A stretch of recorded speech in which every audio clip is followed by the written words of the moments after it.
We've seen several examples of tags already in many of the movies in this training series. In this movie, we'll actually look at creating the tags. The tag basically asks a question of the object and then reports the result to the symbol on screen. The same designation is often included in a field in the schedule so that cross-references can be made. We can tag all sorts of objects, doors, windows, walls, so let's look at a few examples. I'm in a file called Working with Tags. It's in the Chapter 10 folder. I'm going to click on the Annotate tab, and on the Annotate tab we have a tag panel, and we're going to start with the Tag by Category button. You can see the shortcut for that is TG.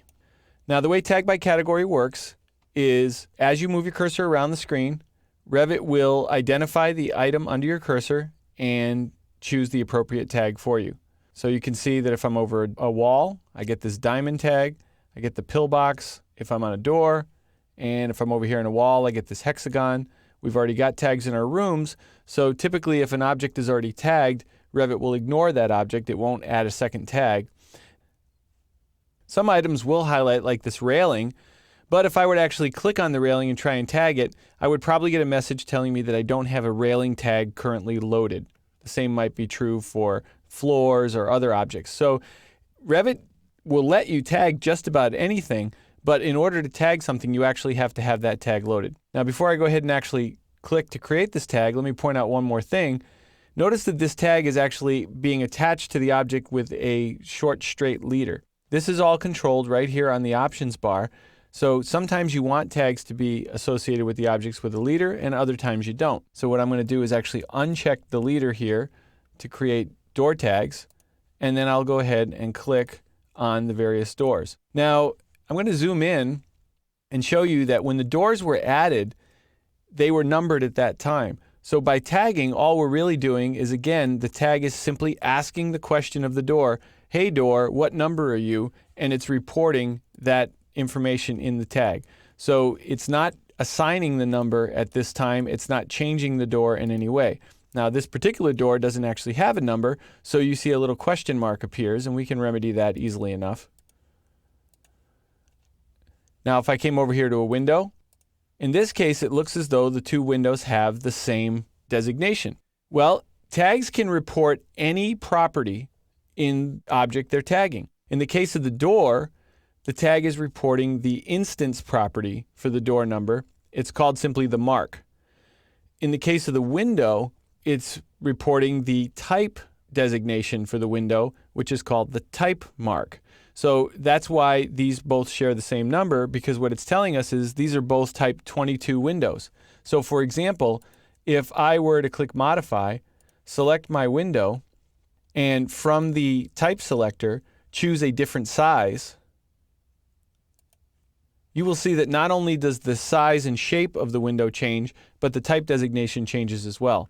So depending on how the tag was defined and what property it's designed to look for, you may be seeing a type property or you may be seeing an instance property.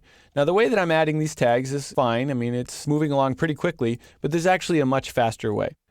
Right next to the Tag by Category button is a Tag All button. And this is actually, if you pause a minute and wait for the tooltip, you can see it's actually Tag All, not Tag. So what it does is it won't, again, do redundant tags. It won't re-tag anything that's already tagged. But if you click this, you'll get a dialog box, and it will list for you all the categories of tags that are currently loaded in the project. So my project has door tags, and it has property line segments and room tags and window tags. But you can see that it doesn't have like floor tags, or it doesn't have railing tags, as we talked about a few moments ago. I'm going to choose door tags because that's what I'm interested in tagging. Let's go ahead and move this out of the way and see if there's actually any doors. There's a few doors that still don't have tags. So when I click OK, you'll see that it will add tags to those missing doors in one shot. Now we have several windows that don't have tags. So if we repeat that again, and this time highlight the window tags and click OK, you see that tags will get added to all the windows. And clearly that's much faster.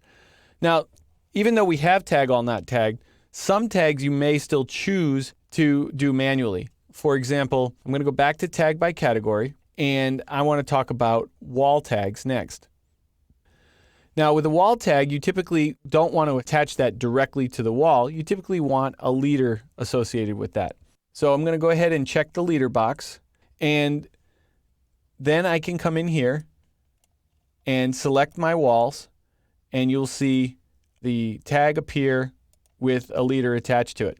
Now, if you think that leader's not quite the right length, we can actually adjust it. How about 3/8 of an inch? Make it a little shorter.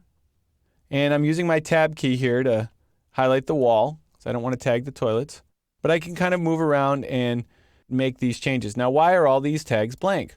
Well, it's a similar kind of reason why the window tags were all the same number. The wall tags are looking at the type mark property. And it turns out that most of the walls, if not all of the walls in this project, don't have anything assigned yet for that property. So I've added a few tags just so we can see what's going to happen. When I select one of these walls now and edit its type, scroll down and look for the type mark property. If I type something in here like A1 and click OK, that will instantly fill in all of the instances of A1 wall throughout the project, which is everything I've tagged except the plumbing wall that we built in a previous movie. So let me go ahead and select that one. Edit type. Let's make this a B1. Click OK. And that would fill that in. And if I had another plumbing wall somewhere else in the project, it would get that designation as well. So we've filled in the missing wall designations, but we still have this one door that needs to be dealt with. Pretty simple. All we have to do is select the door. And remember, the doors don't use a type mark. They use an instance mark. They're using just the mark property. So here it is right here. And all I have to do is type in a number. Now, I'm not sure exactly which number. This is a case where, because each door is unique, if I use a number that's already in use, Revit will complain, like, let me deliberately use one that we've already got. Okay, so it'll tell me, oh, sorry, you can't do that. We've already got that number.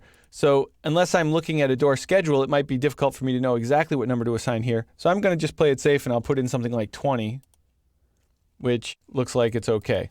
But I probably would want to go to a door schedule at some point and check out all my numbers. And, maybe I don't want a big gap between my last door and this door, between, say, 15 and then 20 with no numbers in between used.